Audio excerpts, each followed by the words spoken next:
అండి. Hi. So, ఈ సమ్మర్‌కి కూల్‌గా కట్టుకోవడానికి కాటన్ శారీస్ అయితే వచ్చేసాయి. సో, మనకి వైట్‌లో గూడా వచ్చాయి. మీలో చాలా మంది వైట్ వేసుకోవడానికి ఇష్టపడతా ఉంటారు గదా! సో, వాళ్ళకనమాట. ఇవి బయట మార్కెట్‌లో అయితే మీకు చాలా రేట్లయితే ఉంటాయండి. సో, కిందన బోర్డర్స్ మారతాయి.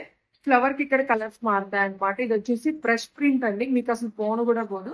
చాలా బావుంటుంది. Blue, orange, green, next pink. So, ఆ కలర్స్ అన్నమాట. లైట్ పింక్, నెక్స్ట్ వచ్చేసి యెల్లో కలర్, తర్వాత వచ్చేసి బ్లూ కలర్, తర్వాత వచ్చేసి ఆరెంజ్ కలర్, తర్వాత వచ్చేసి గ్రీన్. సో, మీకు దీనికి బ్లౌజ్ వచ్చేసి ఇలా వచ్చేస్తుంది. ఇలా. సో, ఇది కూడా వచ్చేసి మీకు ఈ విధంగా ఉంటదన్నమాట. కావాలంటే మీరు తీసేసుకోవచ్చు. ఇది జస్ట్ ఓన్లీ 549 ఫ్రీ షిప్పింగ్‌లో వచ్చేస్తుంది. ఇది మాత్రం మీకు ప్రైస్ వచ్చేసి జస్ట్ ఓన్లీ 899 ఫ్రీ షిప్పింగ్‌లో వచ్చేస్తుంది. ఇది బెంగాలీ కాటన్ చాలా బాగుంటుంది. ఇది మనకొచ్చేసి ప్యూర్